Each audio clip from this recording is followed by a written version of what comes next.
table, just us, what part? I think the table and then Okay. everything overall. It doesn't matter. All right. A little casual. Okay, we're ready. Ready? Whenever All right. you're ready. I'd like to wish everybody a good morning. My name is Ricardo Luciano. I'm representing the organization Brother to Brother. And this morning I am here with the president of the Buffalo Chapter of the NAACP, Reverend Mark Blue. Good morning, everyone. It's good to be here with Brother to Brother. It's good to be here in Daemen College on their campus. We are so grateful for you to be here. I'd like to say this is an incredible honor for me to have stepped up and to interview here this morning. Well, thank you, thank you. Yeah, a lot of other members of our organization could have stepped up and done this, but I know that it was, my duty to do it. I've been head of PR. I'm secretary for the organization, so I'm going to be the voice. You're going to be the voice, and we're live streaming this all throughout campus. So if you're on campus and you're watching this, step into room 120 in the RIC. If you have any questions for Mark Blue, we'll be taking questions from the audience as well. So let's just get going with the questions I have for you this morning. That's fine. Okay. In our country now, I think it's safe to say that the word unity and togetherness has been sort of lost in translation in the last 20, 25 years. I wanted to get a definition from you. What do you define as unity? Well, the definition has been convoluted even more so within the days of the Trump presidency. When we look at unity, not just the textbook definition, but one of the things about unity, it talks about being unified. We live in a society today where we are a melting pot. We have all cultures, all nationalities, all socioeconomic classes really actually coming together. And one of the things that we have to learn in being unified are the differences. Sometimes our differences are what make us stronger together. A lot of people look at a person's ethnicity. They look at their socioeconomic class. They look at their education, and then they say, well, I can't hang out with this person or that person. They're not on my level. When we never... Ladies and gentlemen, Daemen College Brother to Brother is hosting an interview in the theater room, RIC 120. If you'd like to hear from Reverend Mark Blue in the interview that's going on currently, please come down. Thank you. Thank you. But when we look at it, our differences is what make us stronger. So when I look at unity, I look at all of the differences that we have and how can we come together and go forward and not backwards. We live in a country that's looking at our past, and one of the sayings that I have, if you forget your past, you'll be doomed to repeat it. Let your past be stepping stones. Let your past be an opportunity for you to grow. Look at those things. You don't have to live in the past, but let the past be a reflection on where you want to go today. Very well put, very well put. You hinted at Trump's presidency, and we wanted to get your opinion on Trump's administrative agenda. It's been very controversial since he's taken office, and we just wanted to know, on behalf of the NAACP, what has been the opinions about this agenda that he's been having since he took office? That's a very good question. He has not been one that propagates unity among all ethnicities. He says it, but his actions are speaking louder than his words. His administration, he wanted to clean out Washington, but all he did was put individuals in Washington who have no work background or work ethic. A lot of them were there because of their financial gains. When you look right at it, every cabinet position was not one from the working class, with a very few.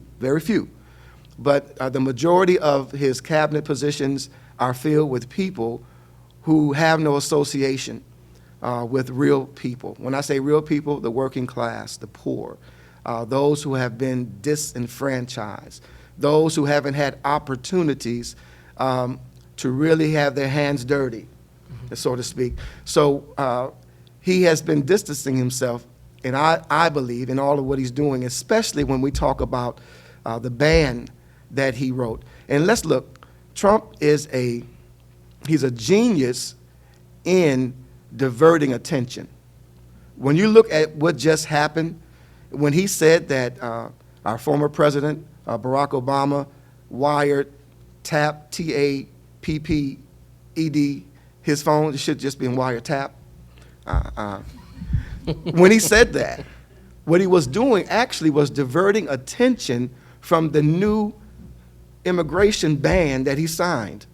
A lot more people were talking about the wiretapping and not focusing on the ban legislation that he passed. I mean, that he did an executive order on. So he's good, he's a media genius. He did that so everybody else would be diverted from the main focus. And another thing that he's doing, he's causing a lot of confusion. If you heard about what just happened with our HUD secretary, when he said that actually slavery and immigration are on the same level. He mentioned that the immigrants who came over and then those who came over on the ship as slaves. There's a difference between immigration and slavery. People had a choice to come over here. African Americans were in the bottom of the boat, did not have a choice. They did not have the dreams of seeing that their children can come over here and make it. They were forced to be here. A lot of them were raped and sold as property. The immigrants that come over now are not property, they're individuals. So when Ben Carson made that statement, he soon rectified it, but still he has no sense of awareness of what it is, I'm saying this word, to be an African American living in society today. When you've been on the upper echelons of society, he lost some of his relationship with real American people. So there may be some good in him, I hope there is. But in the Trump administration, he's kind of distancing himself from real America, and he's doing the corporate America agenda. So when we look at that, it's very crazy. But as the NAACP, we are against the ban. We are against his immigration reform. We are speaking against even his cabinet positions. There were a lot of demonstrations on the cabinet positions that he has in place right now. So when we look at all of that, we are vehemently against and opposed to the things that he's doing. And the repeal of the Affordable Care Act, he often says Obama care. Well, yes, Obama, our president, does care. That's why this health care agenda was formed, so everyone would have an opportunity to have insurance. So in their repeal of this, all they're doing is, and even some of the Republican Party feel that all they're doing is watering down what's there. They don't have any new ideas. But what they're trying to do is, again, convolute, misdirect, and then when they put their plan forward, all they're doing is, again, having the same plan with just a different name on it. Very well put. I think it's safe to, continuing on with this topic, I think it's safe to say that many people, especially us college students, would say that ever since Trump has taken presidency, the definition of what it means to be American has changed. And I think what I'm trying to ask you is, how would you define the America you grew up in? The America I grew up in, back in the 60s, 70s, 80s, 90s, the communities worked more together. If I did wrong in my community, the neighbor would chastise me in love. And if I went home and told my mother that the neighbor chastised me, she's gonna say, "What did you do?" And I'll tell her, and then I'll get another whooping. Because the community was more together. It wasn't as divided as it is now. When you went to school, your teacher could have been your neighbor. Or if she wasn't your neighbor, somebody in your family knew that teacher. And what happened is that the disciplining in school even, when I went to school, there was a paddle. it was taken care of in the classroom, but it was with teachers who cared about teaching, who cared about the students, who wanted the best for the students. And when you look at all of that, you did not go home and tell. The parents had enough trust in the teachers, and the teachers had enough trust in the parents, where they would even call them. The cell phone was not even invented, nor was the internet. But the message got home before I did if I was in trouble. So it was more of a together community, neighborhood, where when you looked at things, black is black, white is white. You knew where you stood. You knew there were certain areas that you didn't go into. Although there was a lot of prejudicial issues, you knew where you stood.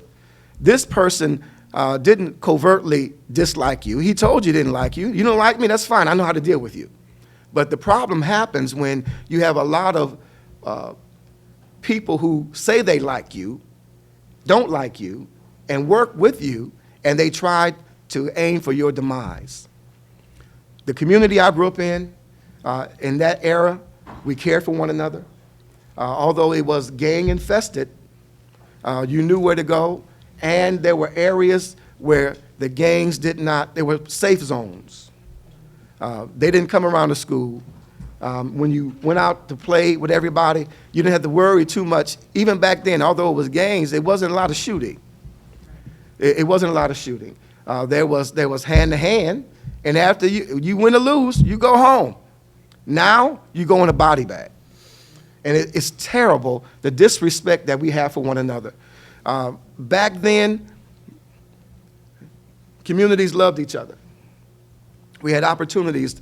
The Juneteenth festival for the city of Buffalo, it covered days, and it went down Jefferson, all the way down Jefferson, the ferry, down to Fillmore, and we went to the park. Now we have a short walk to the park. The Italian festival, they block streets, buses, reroute buses, everything else. But in the African American community, it seems like we do our own disservice by acting up. We have to learn that people are watching us. Our community, parents were parents. They disciplined you. Your siblings, they disciplined you because they cared. Disciplining, and I say it this way, disciplining was done out of love and not to hurt you. And we have to understand that even in America today, the laws are there to help us and not hurt us. As a matter of fact, if everybody was honest, laws are to keep honest people honest. A crook's gonna break in anything. But our community back then was more wholesome. Our community was more together. People loved each other. They didn't hurt you, they helped you. So teachers helped you, the community helped you, even the police. We had a fear of police. When I say fear, it's respect. It's a respect for the police. My uncle was a police officer, and if my family had any problems, if my brother got out of hand, she would call my cousin, and he would come over and talk to us. But the police were there to help. And like they are today, but you have more good police than bad police. So they're there today to help. Our community was more together. Really, that was the main thing. There was love in the community. There was discipline and respect in the community. And regardless of what happened, if something were to happen, your community will be right there to help you. I firmly agree. Yeah, there's the one aspect that has really changed throughout these years are that feeling of community and that feeling of togetherness. Even when you're away from home or even at home, the idea of community has been lost, really. And it is really sad that it has turned out that way. We're going to be shifting focus a little bit. We're going to talk about education now. And the recent talk around campuses throughout the country is this proposal of free public college tuition. So we wanted to ask you, what do you think, how do you think does this impact the minority? When you look, there are opportunities even now. I have two sons. One went to RIT, graduated from there. The other one went to Syracuse University, graduated from there. They're doing pretty good. I wish it was free education back then because I would have some more money. But when you look at it, free education is good if the individuals really go to school to earn their education. Free isn't free. Somebody's paying for it. Tax dollars are paying for it. So those who are working are paying for your education. And you have due diligence once you receive that education to do something with it. But a lot of people who go to school under the guise of free education, even paid education, and I'll tell you why. Because my sons learned how to dance their first year of college. They learned how to dance. They learned all the new dances. And I'm saying, why am I paying you to go to school to dance? But they did that, and one of my sons was on academic probation a couple of times.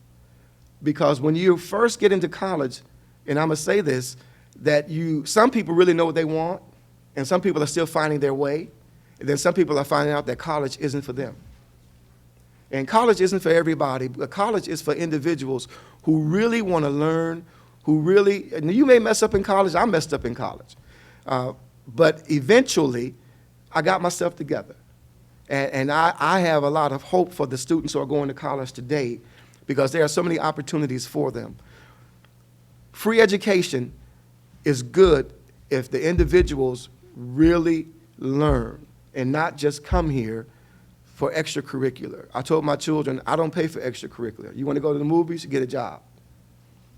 They did, but they did well because I do believe that if you continue to nurture your child, continue to support them, that they'll go as far as they need to go, and they'll even surprise you. You'll be surprised I'm surprised even at what I've taught my sons, how they're still holding on to some of those teachings. And then it comes back to me, and I gloat. I don't tell them, but I gloat inside, and I said, thank you, Lord, that we did a good job, my wife and I. But free education is only free and good if the individuals are there to really learn. So I'm a proponent for free education. As a matter of fact, the Say Yes program helps in that area as well. You have a lot of corporate sponsors in the Say Yes program, which we are a part of, that helps individuals who may not be able to afford college. And as much as we look at it, a lot of people still can't afford college and think they don't have the opportunity. They think they cannot make it. Some of their parents haven't been to college, so they may not even encourage them to go to college. So you're dealing with a lot of paradigms in our parents, in our relatives. But I want to say this. You can be whatever you want to be. You have the potential to be whatever you want to be. You have the potential to do whatever you want to do, but you have to do it. So whether you're getting paid, whether you're paying for school, or whether it's free, if the individuals don't take advantage of the learning opportunities, then it's still a waste if you don't take advantage of what you have and do your best when you get there. Okay, very well put. You had a hand. Yes.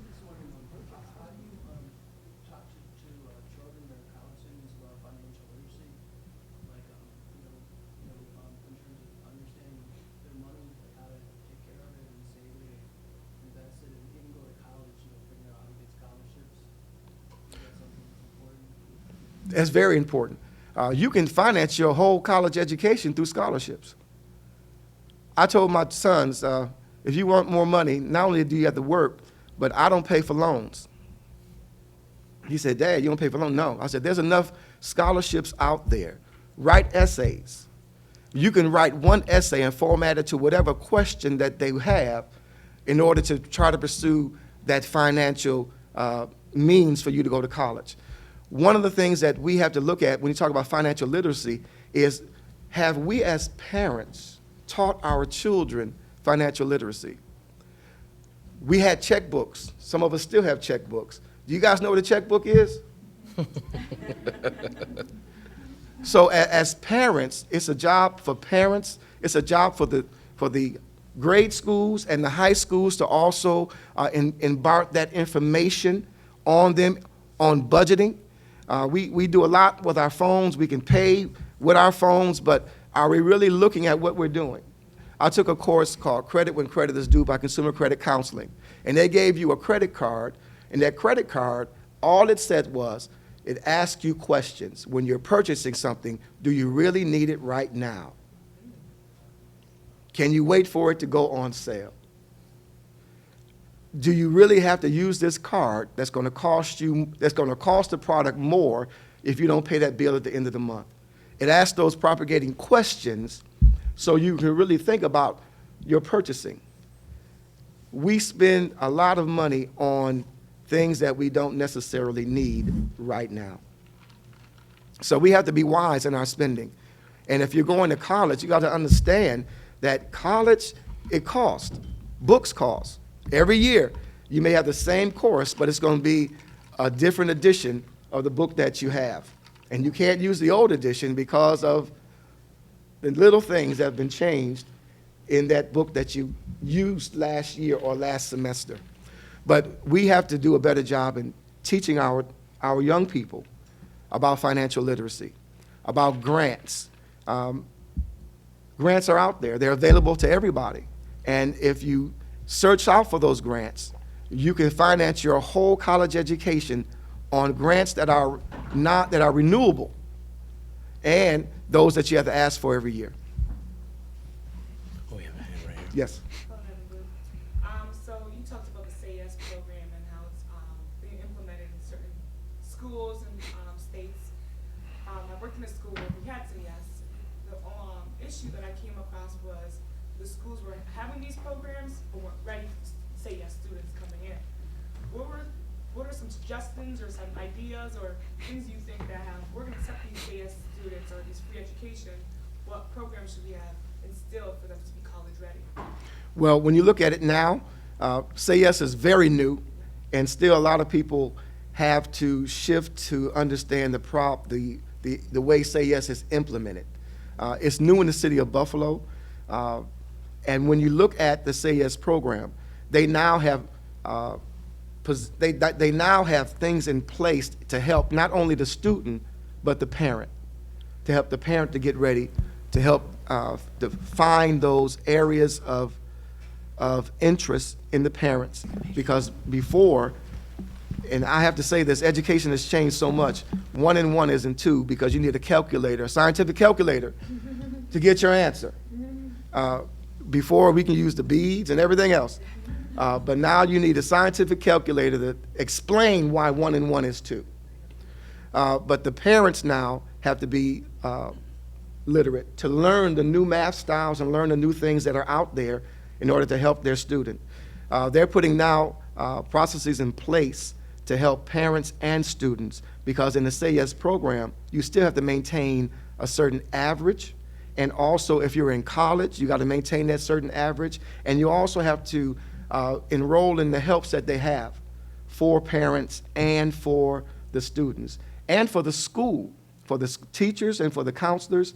They are doing a lot now to help the parents, the school, and the community adapt to that program. So it's still education that's still being pursued.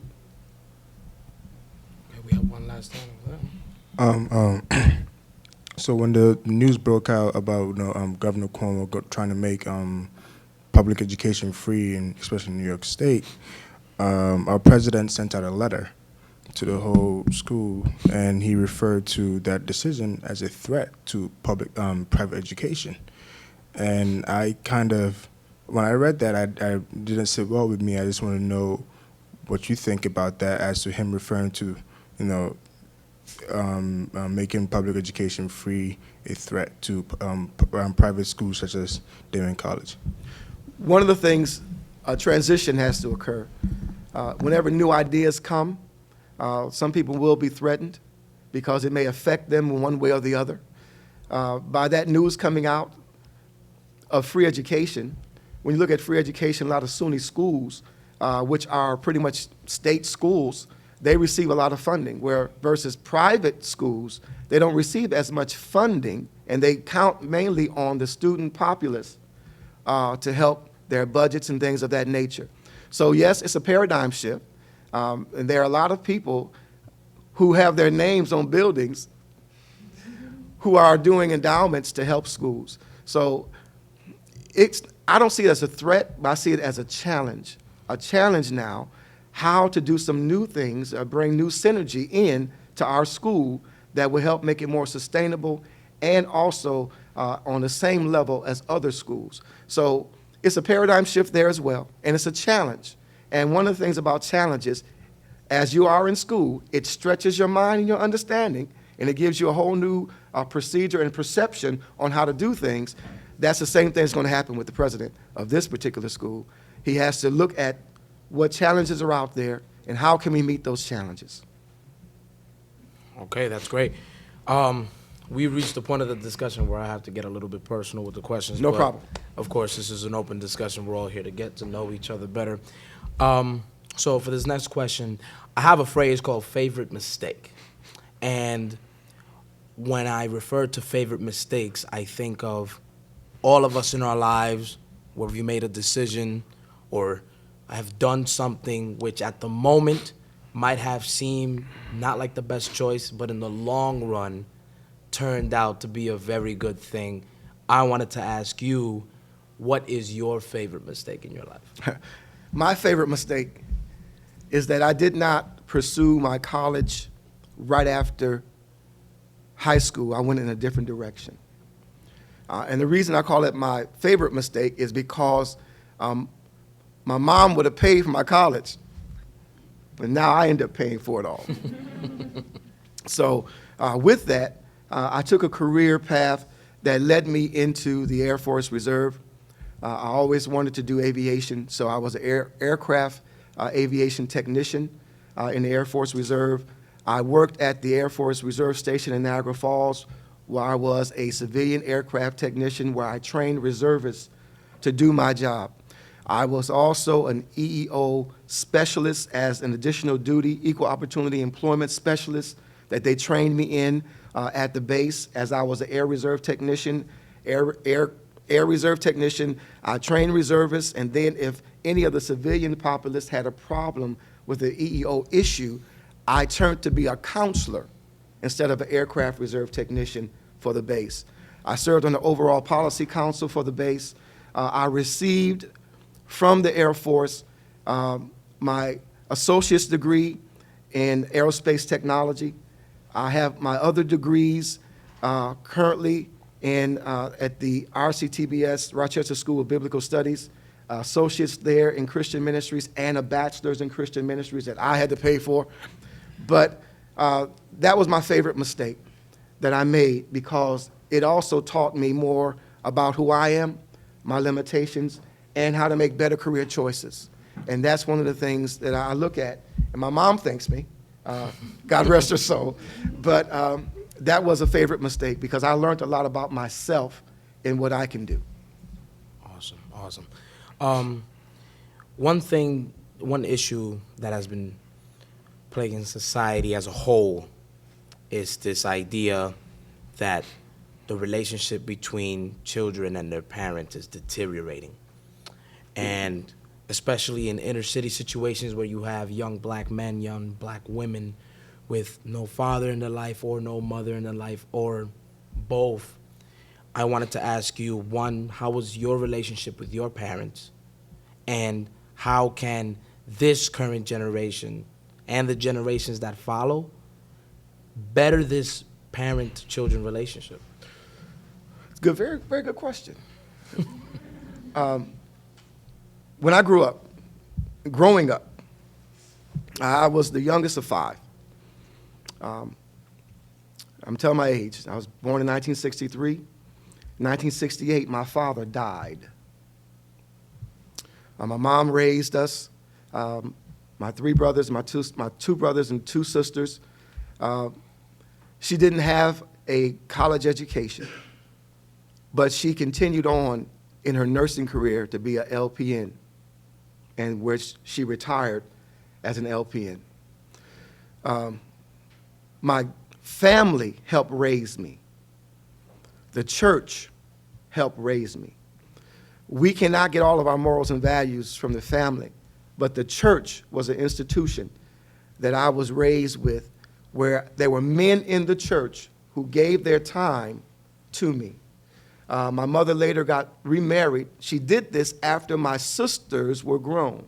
So there was no other man that came in that house until my sisters were grown. And my mom, she remarried. And my stepdad, who, God rest his soul, who is, the word step was never mentioned. Because it was as I was growing up in grade school, he took me to my father-son event. So he was there, and we gravitated toward that. We made that bond. You are not living in a vacuum. You need people to survive. The relationships that you build with your parents are lasting relationships. I'm privy to the fact that my father died when I was young, and my mother didn't remarry until it was time for her. But I did not have to see my father with anybody else's family. A lot of hurt is going on because relationships really haven't put in the time and the work to really form a relationship.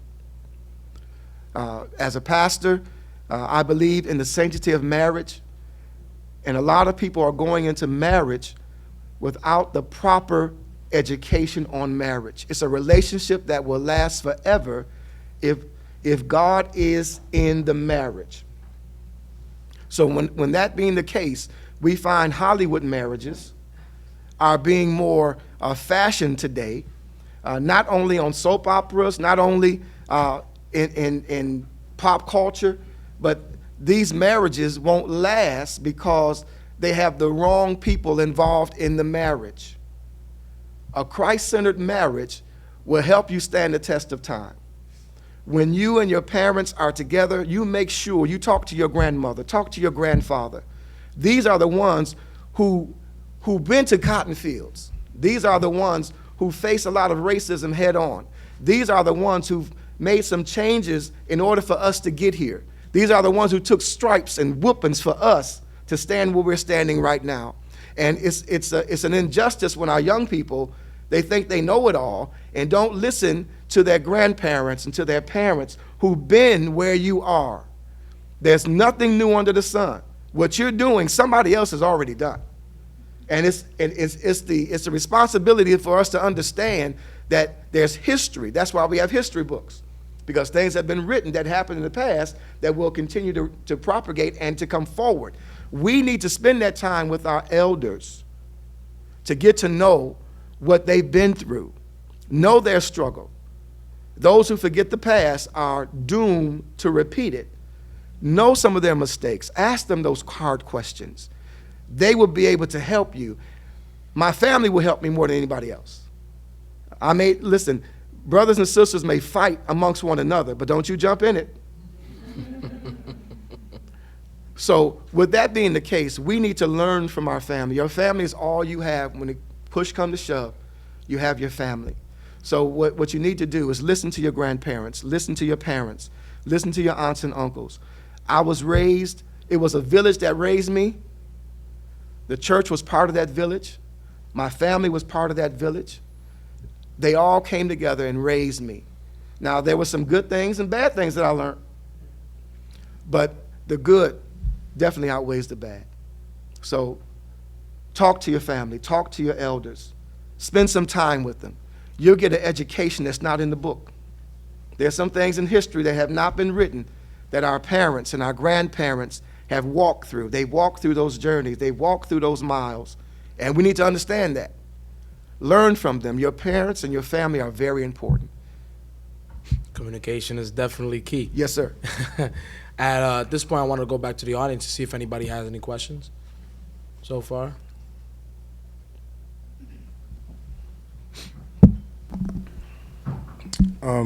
As you were speaking earlier, you know, when you're talking about the '60s and the '70s and the '80s and how, you know, we were a community. Everybody looked out for each other, and when you did something, your neighbor could punish you, and your parents would punish you, and it was this collective thing.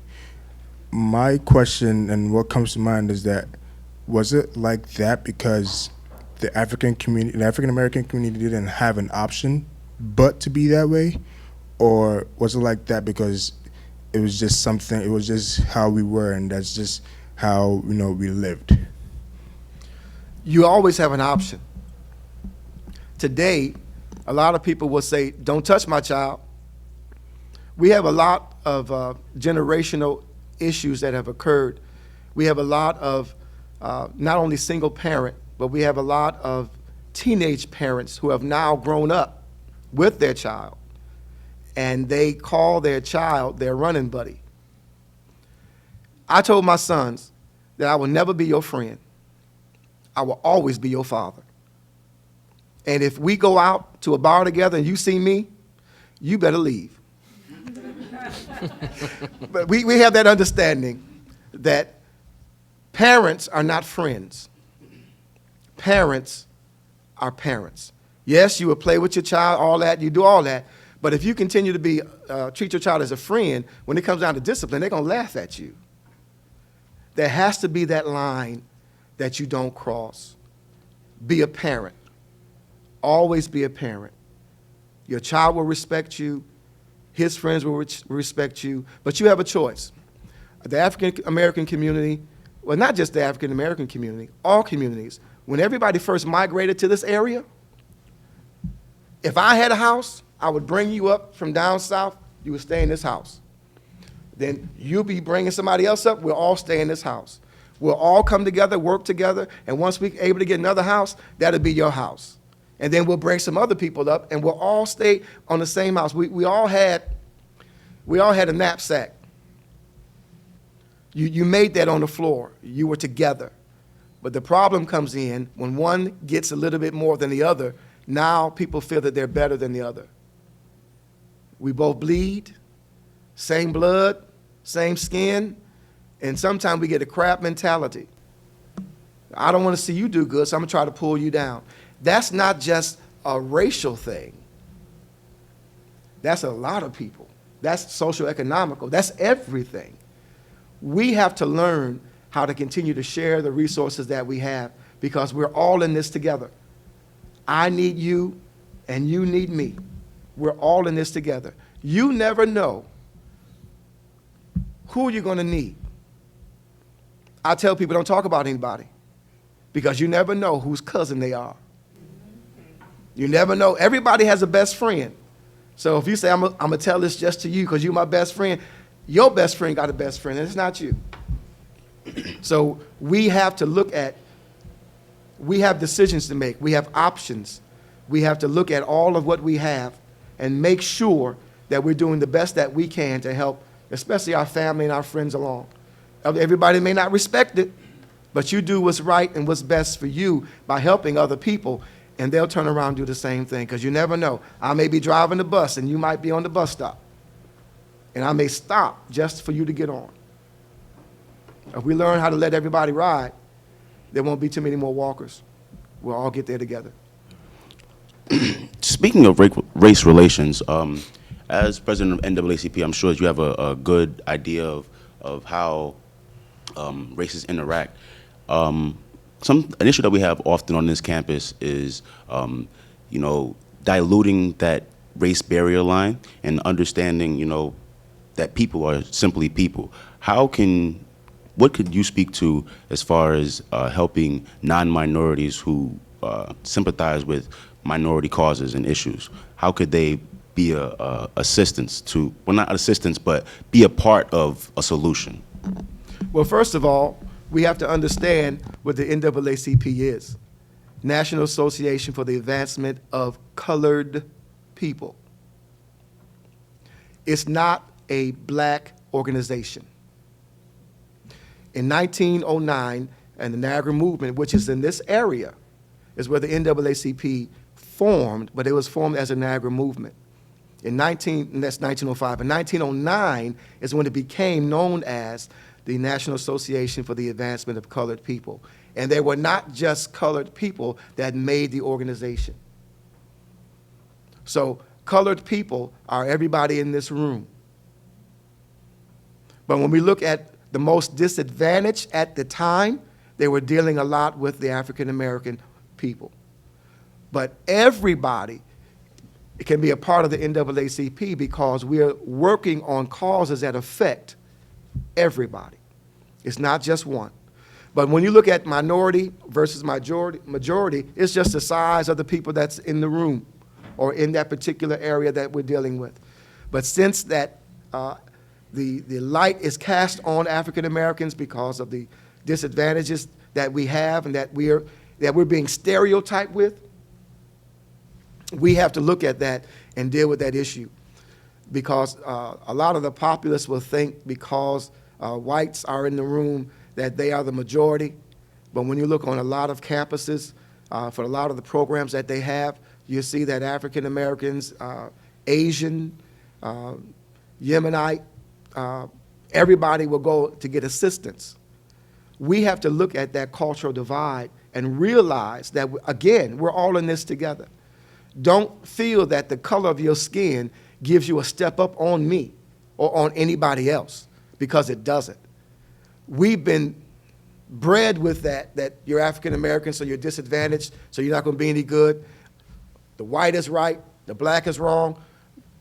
That has been fueling a lot of race relations for a long time.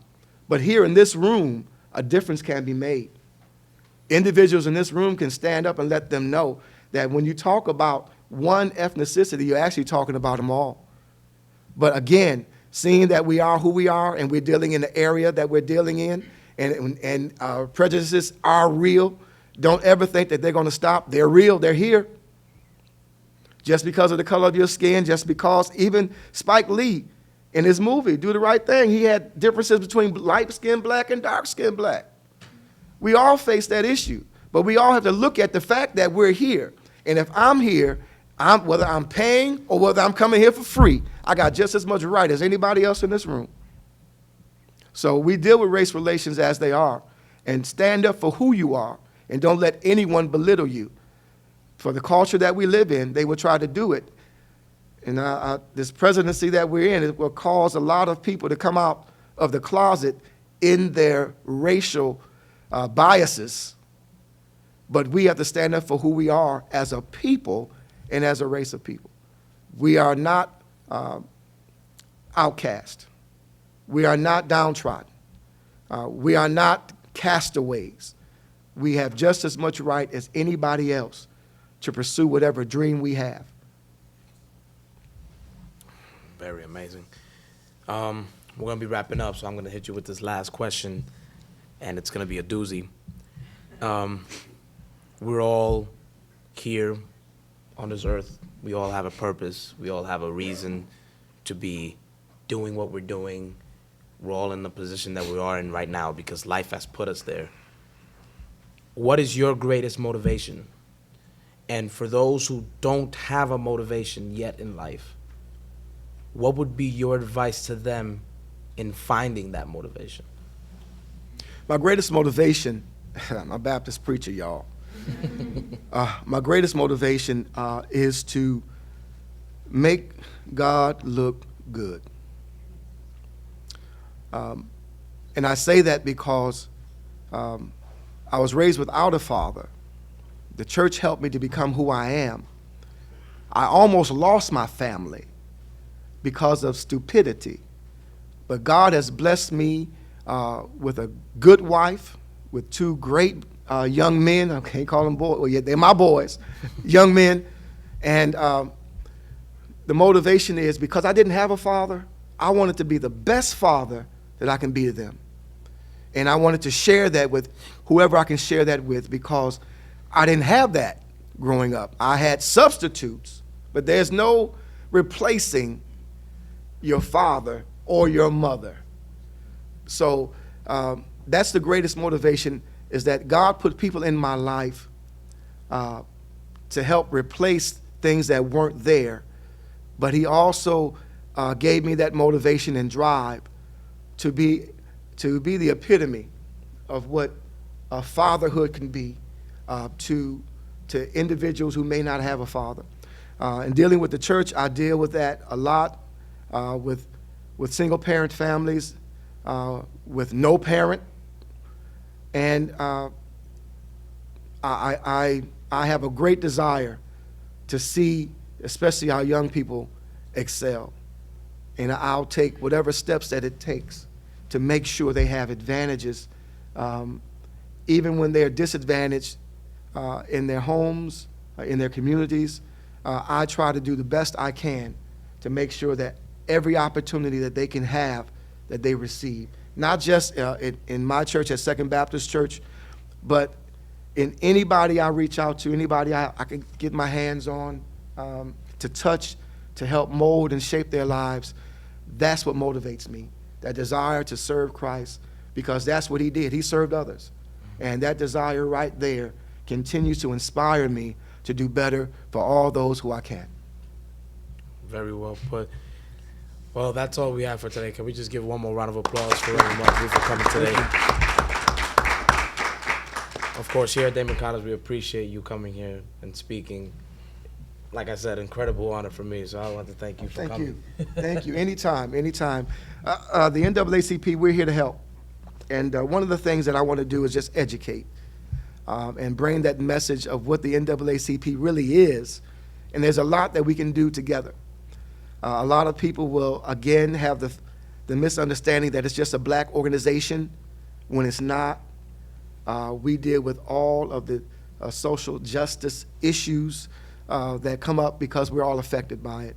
And to increase the awareness is what we need to do, and to help that everybody can be a part of it, because it impacts the lives of those who we touch, and that's what we want to do.